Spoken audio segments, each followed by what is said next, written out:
Charlotte, does Nicolas de Stae make a difference between abstraction and figuration? No, I don't think this is different that interests him at all. He was not at all interested in the debates of his time and the aesthetic controversies that were going on in the 50s. He was, for him, what he said is that abstraction doesn't really exist. I think he was always very much connected to the world and his sensations and what he could see outside, and so he never claimed to be an abstract painter, even though his first work may look to most people abstract. And no, he was really someone who was just painting the way he wanted to and the way he felt it, and with no worries about what people might say, if it was fashionable or anything like that. He was free. He was free. Mm-hmm. But not from he was not free from his anxiety, obviously.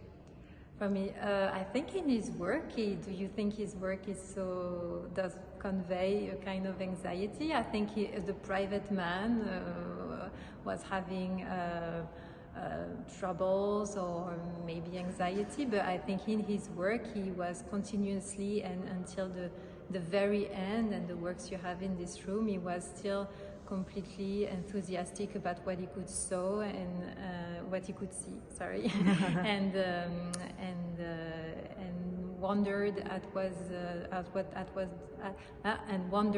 what the world was offering him. And in fact, what was your aim with this exhibition? There were several exhibitions in France, in fact, not much outside of France, I think. But a little bit in Switzerland. There have been a few exhibitions. But for example, in America, as we said before, he was very successful during his lifetime. Yes. And after they forgot him, even if MoMA some work, even if he was showing at the main dealers' galleries. Yes. But so, what was your aim with this exhibition? So in France, he's immensely popular, and the last big retrospective was 20 years ago. So this is probably a good amount of time to make another exhibition and to offer younger generations also a chance to discover this painter, because a lot of the younger people, they haven't really heard about him and they don't really know his work. And what we've wanted to do is that for Nicolas de Stae, his personality, his tragic destiny takes a lot of room, and in the end he's sometimes most well known for his biography than his actual work. And this is what an exhibition can offer to do, is to forget a little bit about the man and his trajectory and really go back to the studio and to the work. And you go from one cycle to another. So how does it go? How does it jump? How does it jump? Well, so in fact it's something that is extremely surprising, how fast and how radically it changes from one way of working to another, basically just year after year.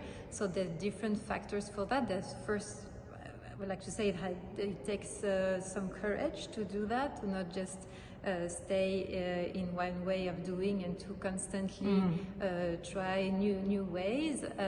He traveled a lot. I think he was looking for new lights, new inspiration by just going to different places, or even going from inside the studio in the first years to the outside. In 1952, which is the best year probably, right?